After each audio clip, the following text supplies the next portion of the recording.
Bueno, amigos, la Junta de Supervisión Fiscal emitió su informe anual. ¿Qué datos importantes hay en este informe? Lo que no te dice nadie, te lo dice Jorge Colbert.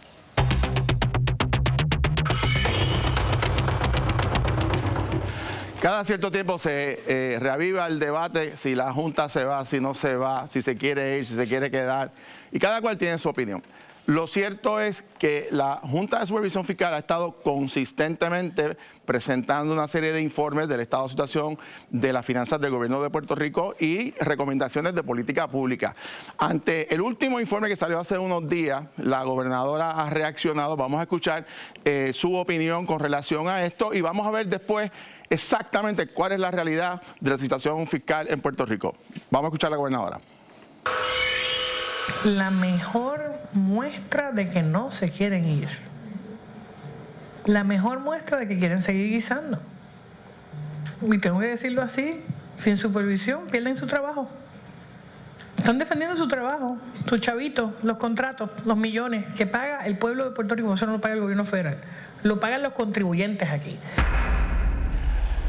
Esa es la opinión de la señora gobernadora. La realidad es que el liderato político ha exigido prácticamente de todos los sectores la salida de la Junta. Sin embargo, desde el año pasado la Junta ha presentado dos informes. El pasado año el plan fiscal del gobierno de Puerto Rico y ahora recientemente el informe anual que presentó al presidente de Estados Unidos, al Congreso, a la gobernadora y a la Asamblea Legislativa. Vamos a ver qué dicen los números que son auditados y que son revisados por la Junta de Supervisión Fiscal sobre el estado de situación. En primer lugar, reconoce que ha habido unos adelantos importantes en la situación fiscal. Primero, ha habido una reducción en la deuda de un 57% y que el déficit presupuestario es cero. De hecho, la Junta dice que este presupuesto que está corriendo hasta ahora, si cierra el 30 de junio y no se violenta el plan fiscal, pudiese ser el primero de los 4 presupuestos balanceados consecutivos que hay que tener. Además de eso, el pago de la deuda se bajó de lo que hubiese sido 4.200 millones al año a 1.150 millones, es decir, por cada centavo que iban a ser 28 centavos de cada dólar a 6 centavos que estaría establecido, que está establecido con la nueva reestructuración. Además, los fondos de emergencia estaban en cero la cuenta, hoy está en 1.3 billones de dólares, lo cual es importante para cualquier situación que pase en Puerto Rico, y el fondo de desastres de cero está en 750 millones de dólares. Ahora bien, señores, miren esto, lo que dice la Junta de Supervisión Fiscal, porque aquí se habla de que se vaya a la Junta. La pregunta es si el gobierno está cumpliendo con su parte. Y en el informe de la Junta presenta toda una tabla de todas las medidas que se han aprobado. Mire, en los últimos 8 años, desde que empezó la ley promesa, y miren esto, de entre el 2017 al 2024 se han aprobado entre legislación y acciones del Ejecutivo 30.000 millones de medidas aprobadas sin fuente de repago. O sea, ¿cómo vamos a decirle, Junta, váyase? Y estamos aprobando medidas que han tenido que ser o vetadas o detenidas por la propia Junta o impugnadas en el tribunal, porque los gobiernos desde el 2016 hasta el sol de hoy aprueban medidas y no dicen de dónde las van a pagar. Pues eso es un problema que tiene el gobierno, que no ha corregido consistentemente en todos estos años. Pero hay más. Miren esto, los estados financieros.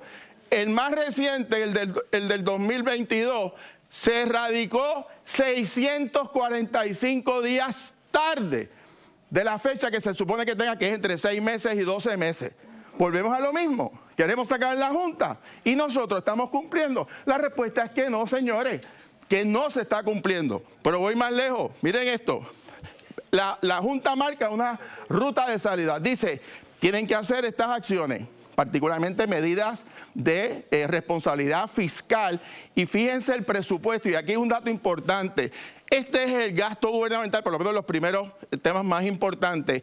La salud, que es el más grande de todos, 22% del presupuesto consolidado, educación 14% y otros están en el 64%. Pero oigan este punto, este 22% es el que la Junta ha dicho que en el 2027 no se sabe si va a haber el dinero que está hoy asignado en el Congreso para el plan de salud. Por lo tanto, hay que ser extremadamente cuidadosos con los gastos y no seguir aprobando medidas sin fuentes de repago, que fue precisamente lo que nos llevó a la quiebra. Para hablar de esto tengo 2 distinguidos invitados.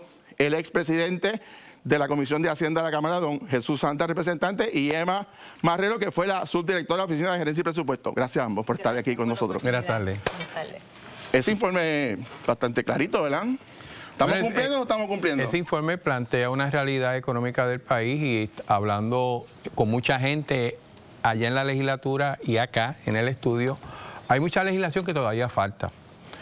Sobre todo para tener cierto tipo de controles. Y hay cosas que están corriendo que hay que darle el tiempo que maduren. Por ejemplo, a nivel de las medidas aprobadas por la legislatura, hasta el momento no ha habido medidas vetadas de lo que se ha aprobado este cuatrenio de la Junta de Supervisión Fiscal.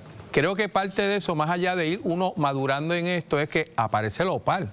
La OPAL, la Oficina de Presupuesto de la Asamblea Legislativa, que le da una idea al legislador cuál es el impacto de las medidas o las ideas que tiene el legislador. Eso es cierto, pero una recomendación de la Junta que dice que OPAL, que es la Oficina de Presupuesto de la Asamblea Legislativa, que hace recomendaciones y estudios de impacto fiscal, es voluntario, no es mandatorio y plantea que algo por ley se debe de crear. Precisamente Emma escribió una columna hoy bien interesante donde hace una radiografía muy certera de cuál es la realidad. Emma.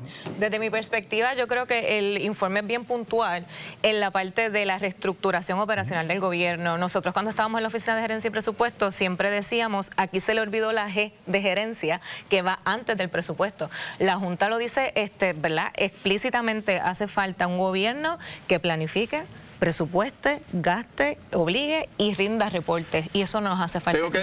Lo que plantean ustedes es importante. En el informe se señala que este año 2025, y el mérito que merece tanto a la mayoría, a la mayoría parlamentaria en Cámara y Senado y a la señora gobernadora, este año 2025 no se ha aprobado ninguna ley que violente el plan fiscal y el presupuesto hasta el día de hoy se mantiene balanceado. Eso no quiere decir que no se vaya a hacer. Por eso es que el planteamiento de la reforma contributiva, si no hay los chavos y se aprueba una reforma sin dinero, van a violentar el presupuesto. Por eso, y es importante, vuelvo otra vez, fuera de esto y de los ajustes que se han hecho a nivel del presupuesto, tiene que hacer legislación que dé camino a hacer las cosas bien y a tratar de lograr unas cosas a nivel de legislación que se pueda hacer. Por ejemplo, ahora mismo tú tienes que sobre un dinero cada año.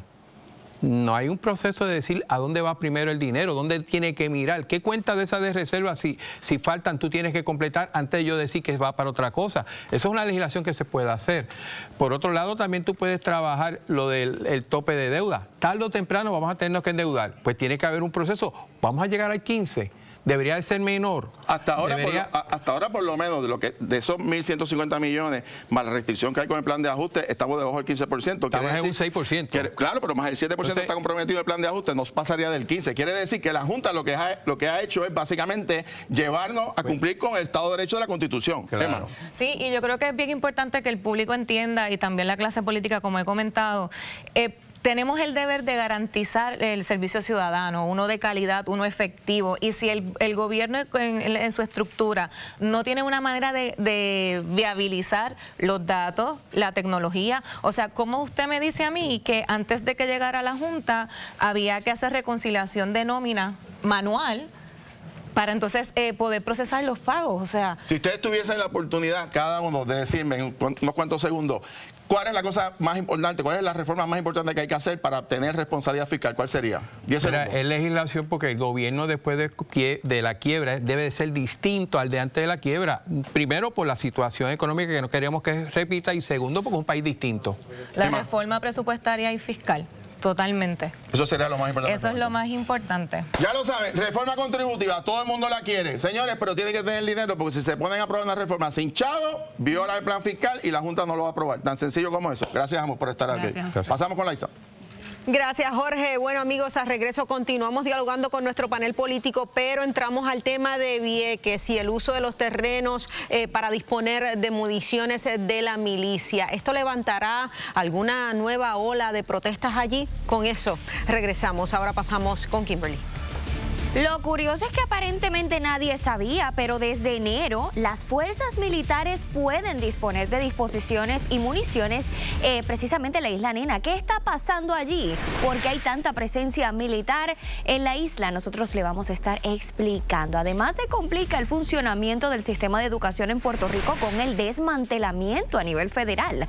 ¿Cómo se verá afectado? Lo discutimos. Y escuche bien, 6 congresistas rompen el silencio silencio y le envían un contundente mensaje a los militares. ¿De qué se trata? Le decimos solo aquí en Jugando Pelota Dura.